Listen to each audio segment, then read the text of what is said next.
Welcome to the DMT Insider podcast and the special edition with me, Billy Differ, celebrating the 40th anniversary of Les Misérables with the producer eminence, Cameron Mackintosh, recognised as the world's most prolific and successful musical theatre producer. And as if that wasn't enough, we also have with us two of the West End's leading actors involved in the 40th anniversary celebrations, Killian Donnelly and Bradley Jaden. Hello, gentlemen, and welcome to the podcast. Hello, thanks so much. That was lovely. That was so Yes.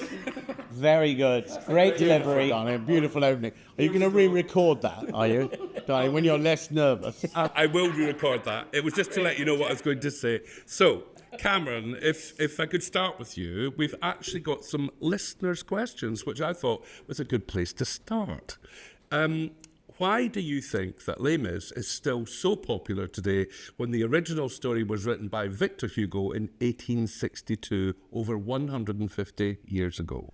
Because he wrote a bloody good story, and a wonderful story that's timeless, and characters that are timeless. And the reason we keep the show so alive is because every new generation sees themselves in this story. And all the wonderful actors that come, especially these two, have always found something of themselves in this story. And the audience sees something of themselves in the story. And that's very rare for most musicals. And, you know, the fact that we're sitting here talking about something that is now 40 years old in terms of a production, it is an extraordinary achievement. And You're doing that to depress me, aren't you?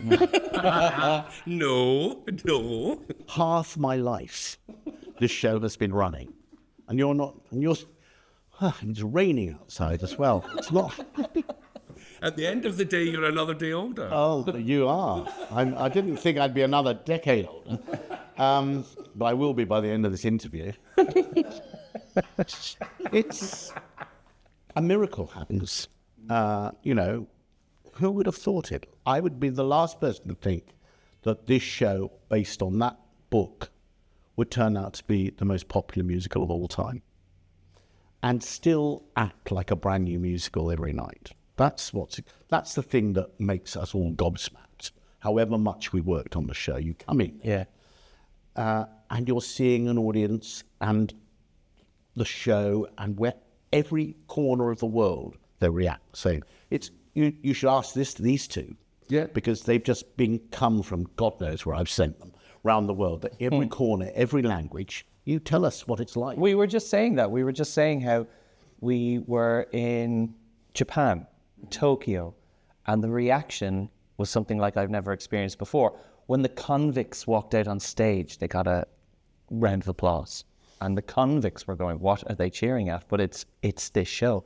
That was something that we thought we'd never experience. And it's loved. It is, as you say, it's universally loved, but we can connect with something on it. Playing Valjean, I can connect with something on it on a Monday and something completely different on a Thursday. I was talking to a girl the other day and she was going through a tough time and she said, I got a bit of sad news.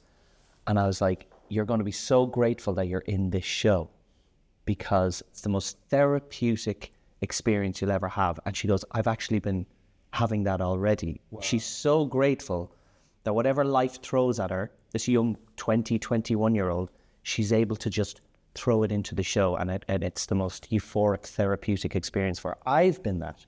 I started the show in 2007. I was 22, 23, moving out of Ireland, moving to London, not having any friends, and just Les Mis embraces you, and you pour your heart and soul into it, and it's always rewarding.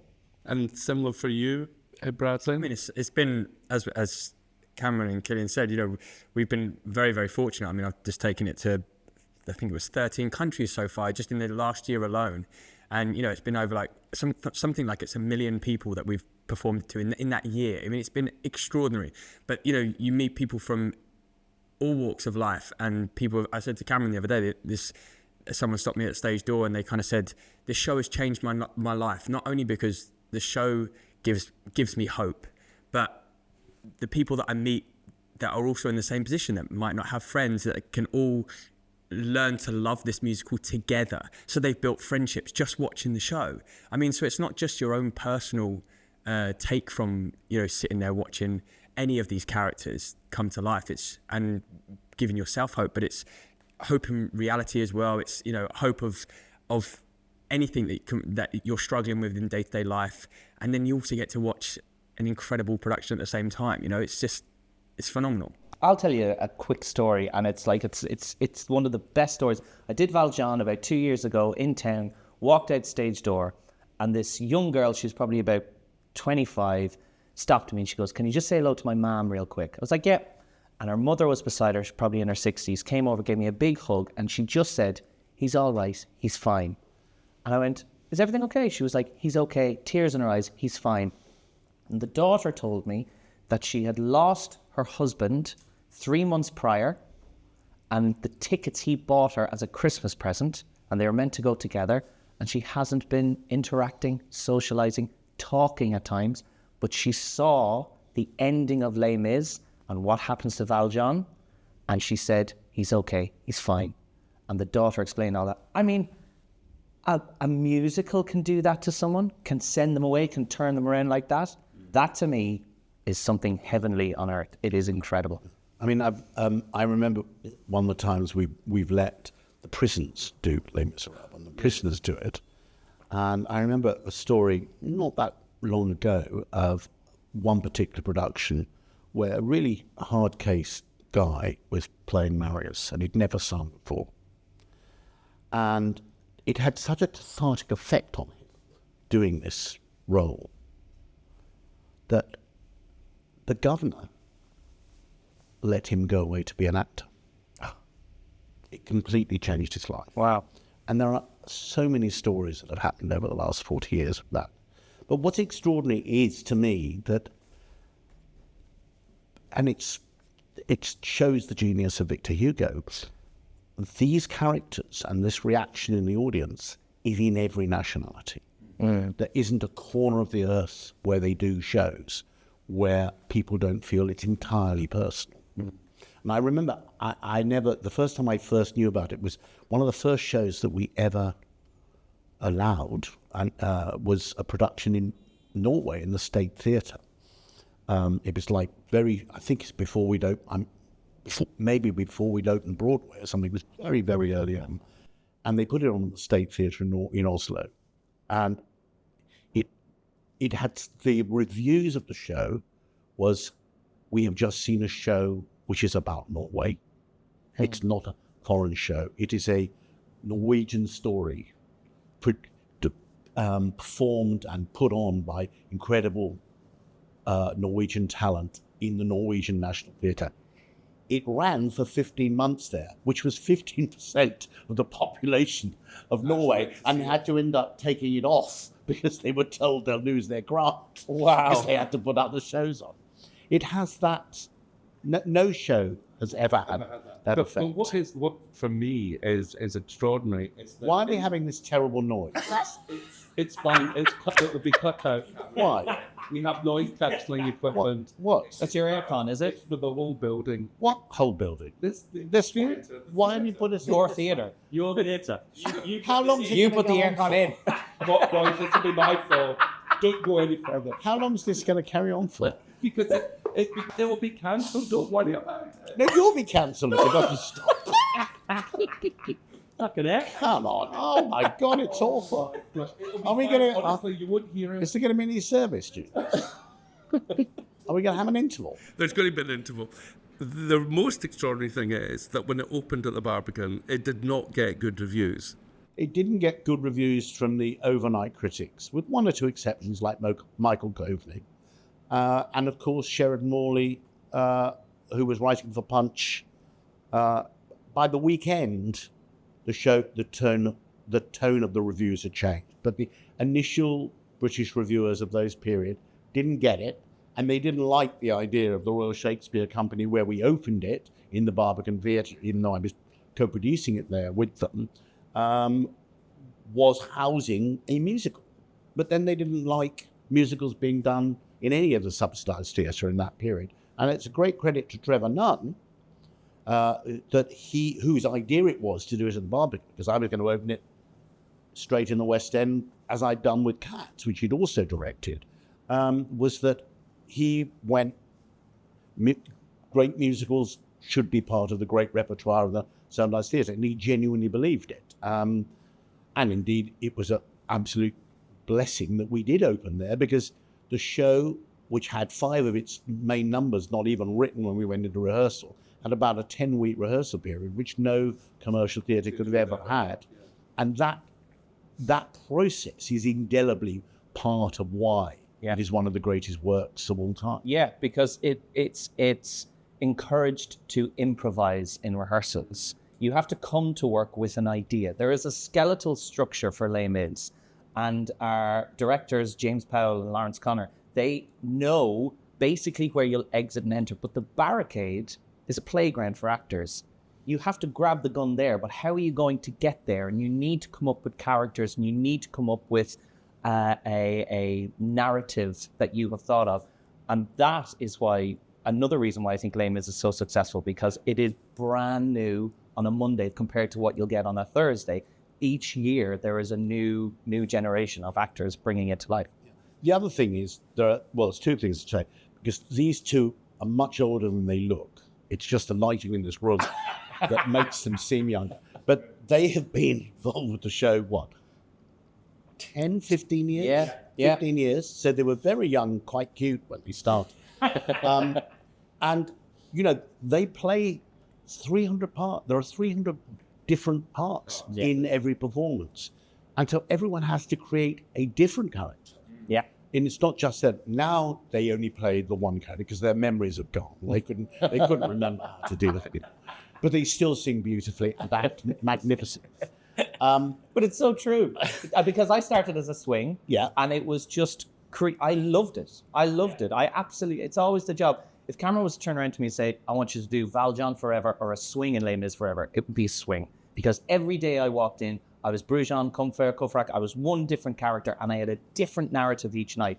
But Les Mis was my training. I never went to musical theatre college. Les Mis was my training. It increased my voice. I sang from the diaphragm, and I sang text over notes. It taught me all of that stuff just by coming into the show and working with people like Bradley and the creative team at the Sondheim. It was my training. And Bradley, you getting into it, was that this? What was your sort of route in? I met Cameron when I was 18, and Cameron told me to go to drama school, and because I was at an open audition for Miss Saigon, and that's how our friendship started and the work relationship started. And then again, when he was a very butch Marine.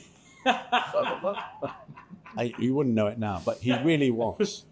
And I started as ensemble in Les Mis and covered Jean Valjean and Enjolras, and then I was promoted in the 30th to play Enjolras, and I still cover Jean Valjean. And it's as Killian said, it's almost like you'd work as an apprentice, and you can build up your craft and you can build up your stamina. And we always say to ones coming out of drama school, like, this will be one of the hardest jobs you ever do, because you won't sing like this in every musical. You won't have to use your voice and your physicality like this in every other musical. And I think that's another reason why so many people come back, because not only are you treated like a superstar, regardless of being ensemble to a lead, by Cameron and his team, and looked after in that state, but you are given this freedom of, what do you want to bring to the barricade tonight? What do you want to bring to the factory that can enable the scene to develop? And that's exactly why we all come into to have this kind of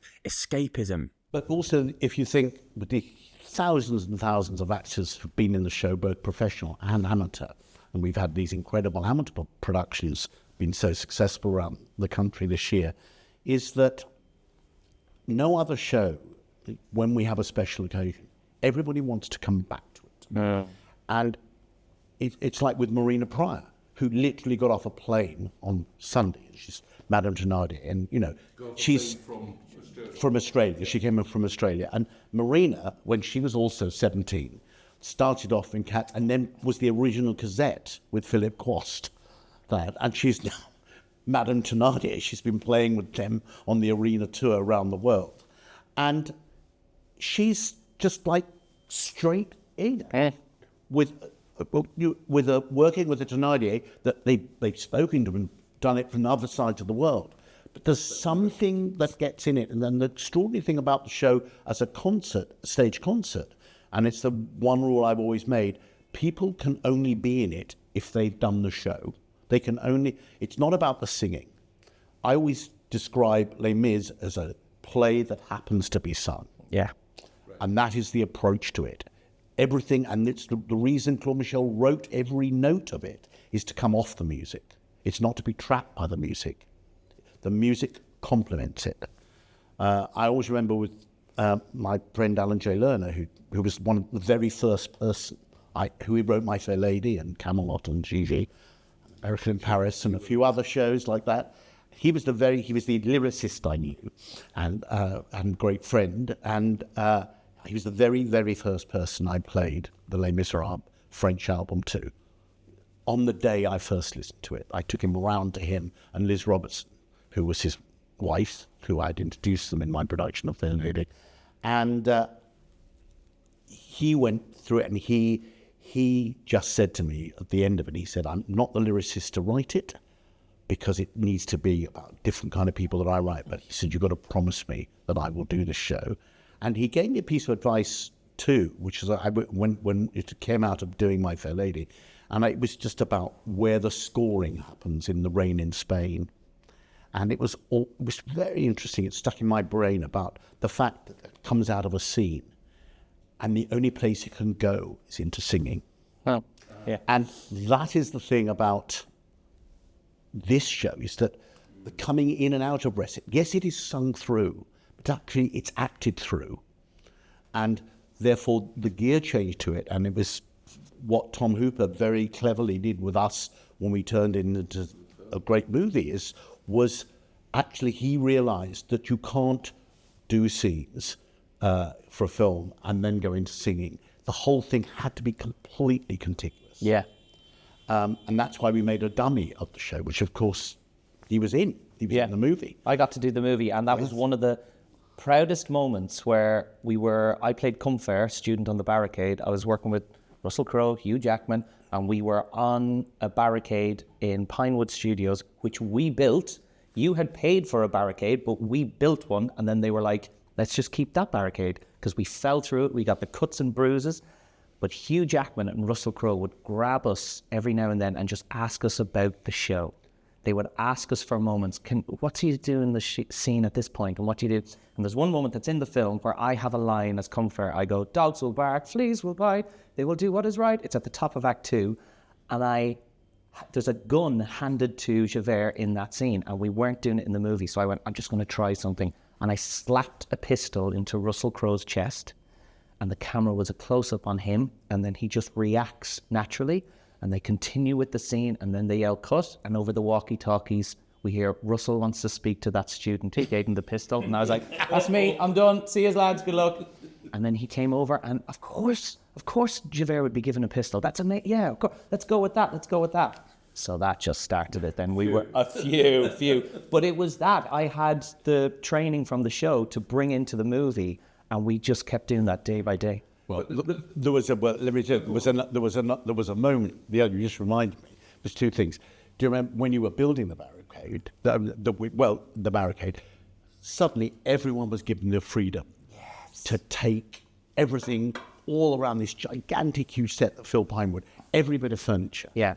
And people just went demented. Yeah. It was like kids going into Hamleys, throwing absolutely everything on the floor. In there, pianos coming out the window, everything coming in the way. And it was all going brilliantly, capturing it, looked absolutely exciting. And then I suddenly saw absolutely ashen lady from the props, because all the expensive antique furniture also went out and got smashed on the side. Yeah.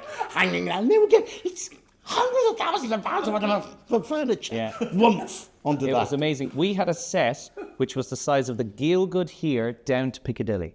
And it was a street. And then Tom Hooper got 3 or 4 extra cameras, and they were dressed as students. And we were just told, tear this place apart and build a barricade. Action. And we had 2 hours before it would finish at the end to do that. There were tusks on the side of a building, and we're like, how do we get them down?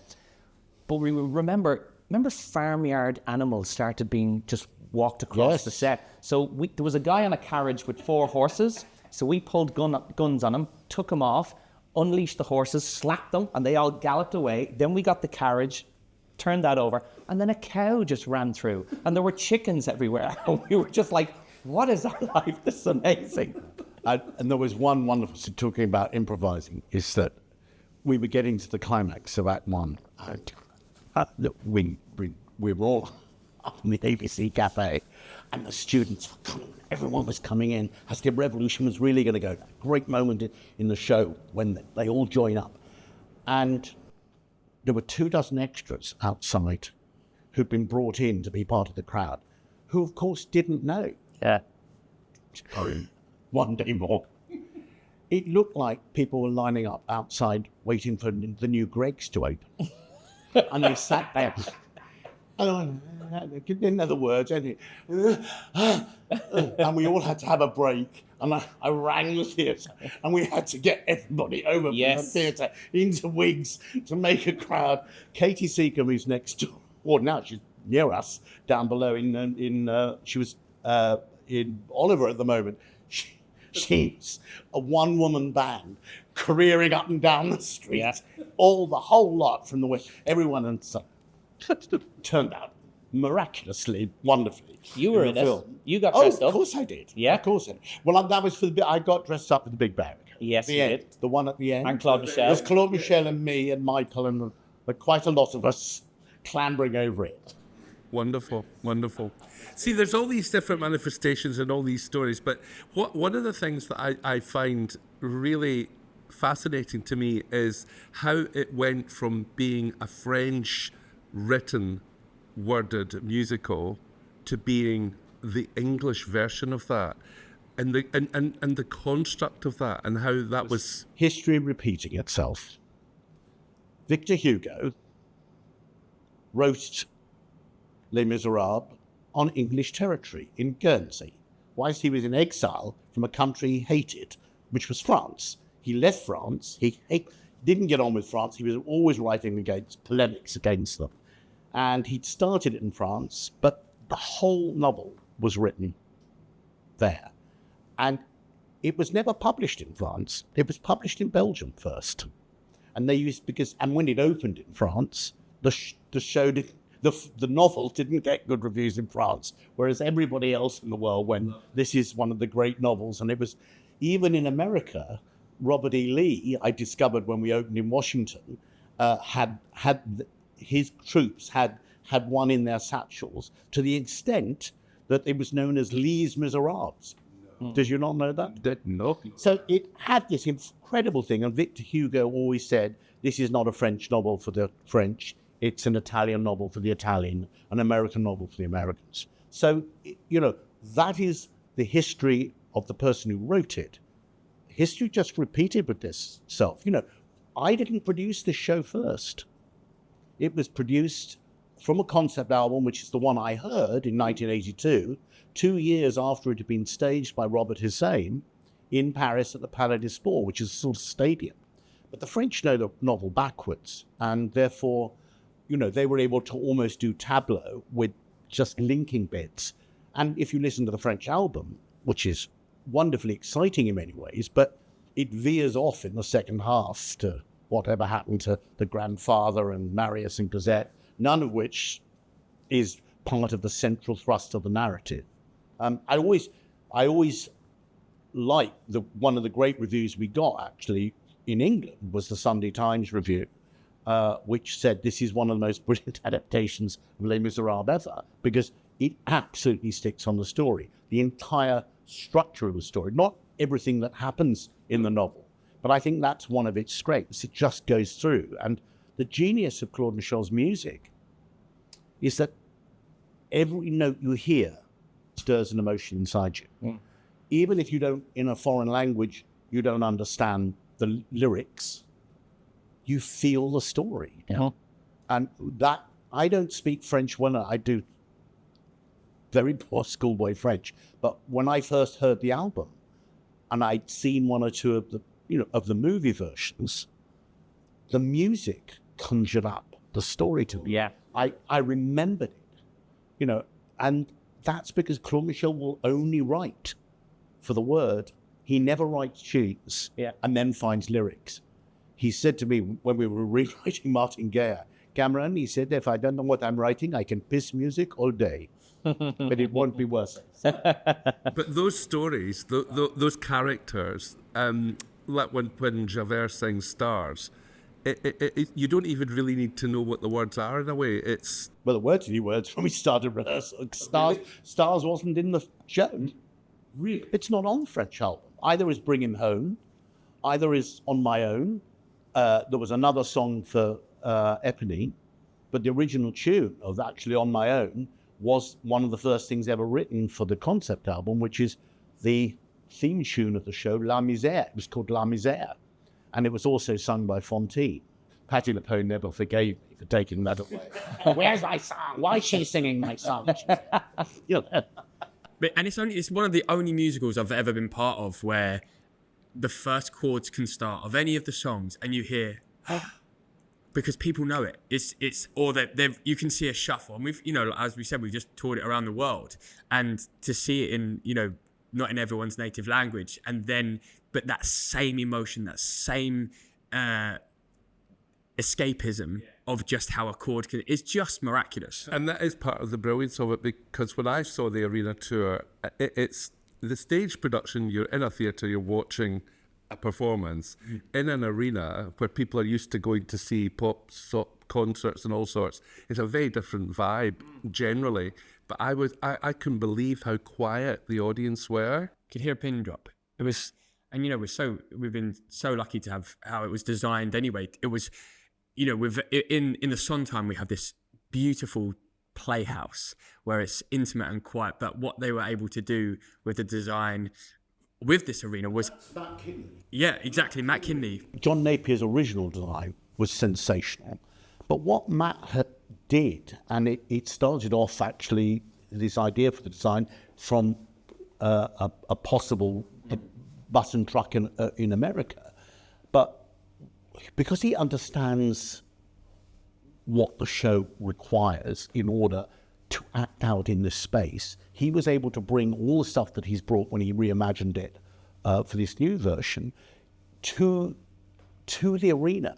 He knew how to make the arena a theatrical space as opposed to a musical space with comparatively little.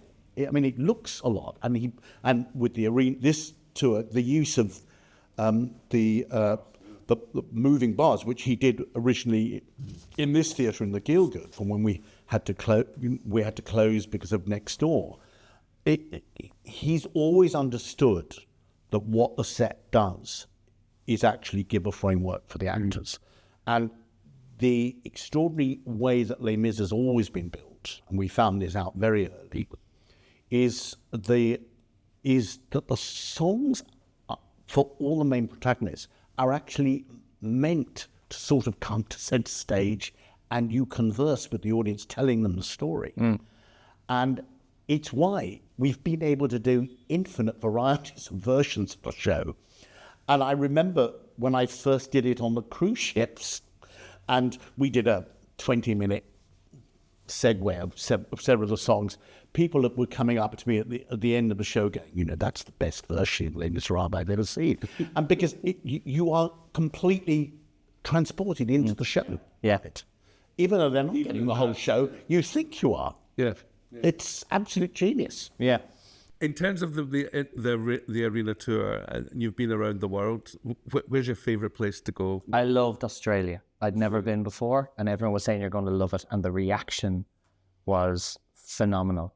And we were there for 3 months, and my family came with me, and it was just the greatest experience because it was a home away from home. It was Les Mis, but we're on the other side of the world, and the reaction was still the same. And it's interesting listening to Cameron and Bradley talking there.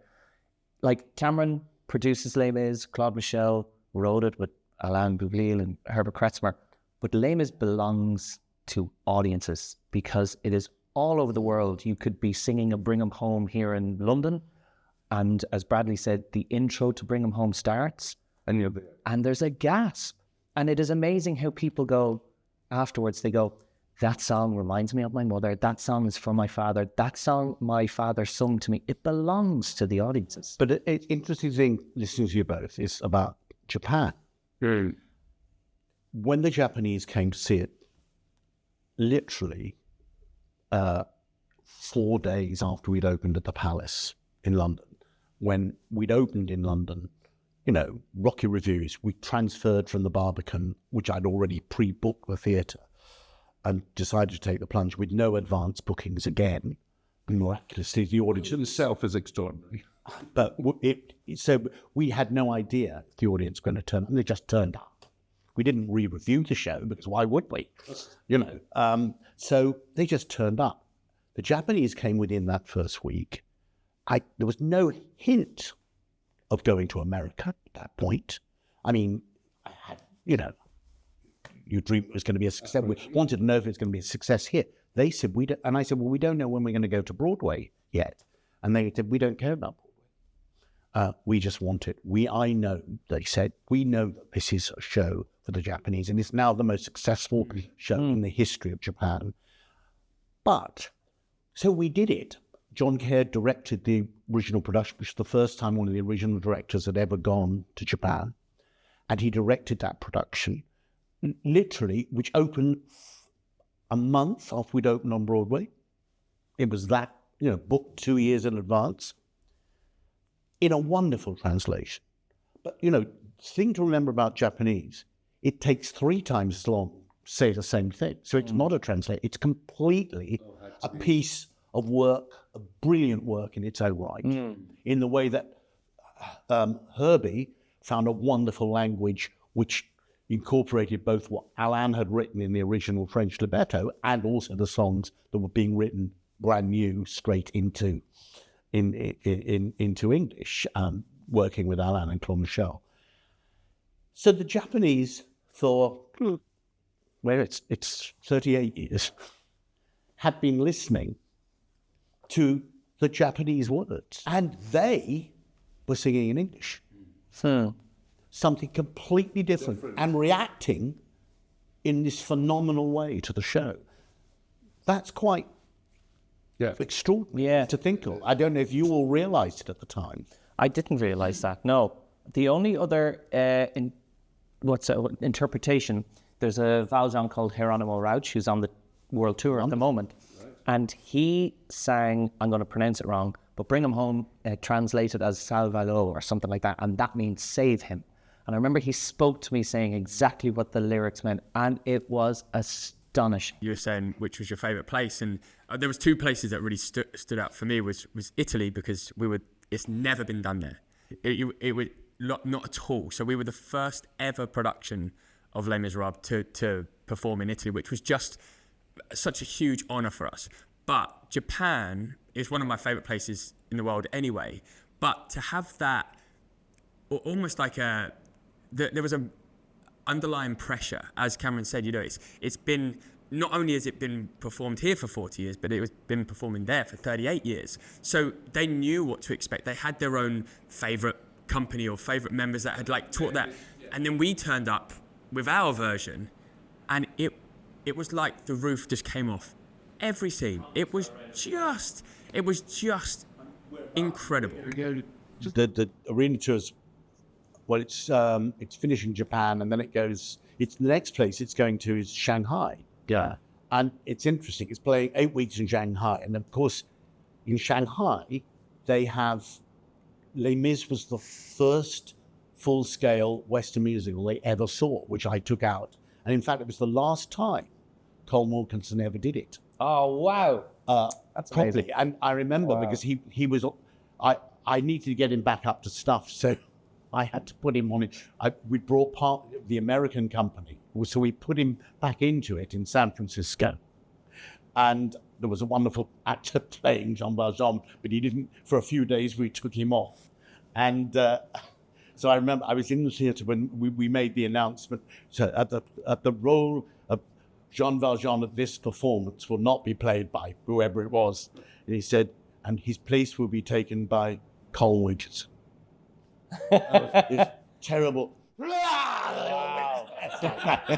Anyway, they came here. No one had ever done a show in Shanghai for more than 3 days. And it was usually not much of a set. They got the full thing. It was an absolute phenomenon. And it actually opened up the musical theatre in in China. So, and whenever we put on a week, a performance, it's sold out in 30 minutes. So Wow. it's, and I think Geronimo and I think Alfie are going to go. Oh, wow. That one. Wow. Or maybe I haven't announced that yet. I don't know. But anyway, it's fantastic. Yes. And I think that's what it still blows my mind about this musical in itself. Like, so many shows you see nowadays, they come and go. They can be a huge success, but still cannot do more than 6 months. And that's not in the West End. That could be on Broadway. That could be in Italy. It could be in China. But not only is this performed to 1,000 people every single night for 40 years, but it's done it around the world, globally. And then not only that, but it's then performed alongside. It's not like it has closed here and then gone. It's had another production in another company in another country for 12,000 people per night. It is a phenomenon. That's the only way to describe this show. You said, Cameron, that life imitates art in the show, because some of the songs are now being taken up as anthems of revolution in real life. Well, they have. And a lot of the people that sing them have no idea they come from a musical, let alone Les Misérables. There's something in those words and that music that makes people that want to stand for what they believe in use it to fight. It's been used in so many ways. It's why we never take Alain and Claude Michel from the outset, have never taken any view in the same way as Victor Hugo never did.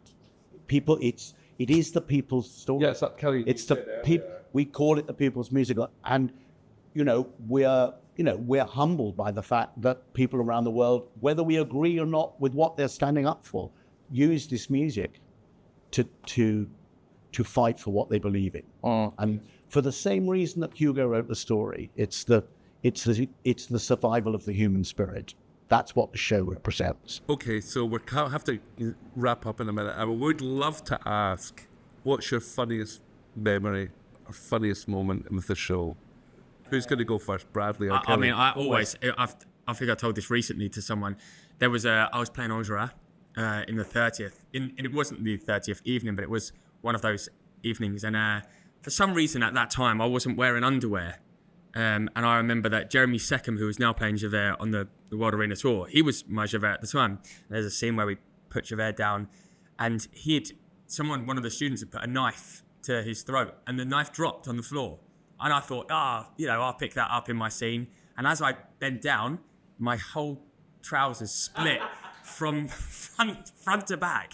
And in my head, immediately, I did that thing where you jump up and you clench. And then I thought, I have at least 4 traverses of that barricade coming up. What do I do? And I remember when bringing home Cameron, I had to slither down the side of the barricade, ran underneath this. I've got to have some trousers because I'm about to bend backwards and hang off the barricade. And I remember just given these other trousers. The show, whoever was playing Jean Valjean at the time I think it was Peter Lockyer at the time, had no idea, and I was back, but with a completely brand new pair of trousers. Well, luckily for Bradley, I was in the theatre at the time, and I went, that boy will make a great Javert one day. Meanwhile, Killian, try and follow that. I know, yeah, I probably won't. I've told this story before where there's a bit in Act 2 where Eponine hands Jean Valjean a letter, which is, he reads it and it's the catalyst for him going to the barricade. And this wonderful actress forgot the letter. So she was there with tears in her eyes and she just held my hand as I tell her to go off. And then I'm like, usually just stand there and read the letter and it's, "Dearest Cosette, you have entered my soul and soon you will be gone." And I had nothing, so I said, right. The actor in me jumped forward, stood really stiff, and I had a top hat, and I just stood there and stuck my chest out, and I recited it like a poem. And there are moments in an actor when you're on stage going, this is working. I'm nailing this. This is an incredible choice, and everyone is supporting me in this. And I got off stage, and the director was in tears laughing. And I went, "Did that not work?" He went, "No, nothing would have worked. But I'm so proud that you made that choice." And it was that thing. And it was like, there's nothing else you can do, so you keep going. But the audience don't notice these things, you just keep going. What? Well, You must have. Oh, he I could do write a have book. my program. No, there is one of the great performances I was thrilled to have been at was Colm Wilkinson's triumphant return to Ireland after many years of success as Which John Ireland Delfont. still talk about. And as of course of the Phantom of the Opera, which he was a huge star in Toronto with. Anyway, he was coming back to the Point, which is the great theatre sort of stadium in Dublin, and it was an amazing cast, an amazing season, and we had the wonderfully talented, hugely talented, and extremely flamboyant Mario Francoeulis playing Marius, who was giving his all, and particularly he was giving his all on the barricade scene when he gets shot. And it was a fantastic, one of the best deaths, near deaths, that I've ever seen. Like, rolling down there. And he rolled onto the stage of this huge theatre and kept rolling and rolling and rolling and rolling and plopped into the orchestra pit below. And I could see Colm going, what the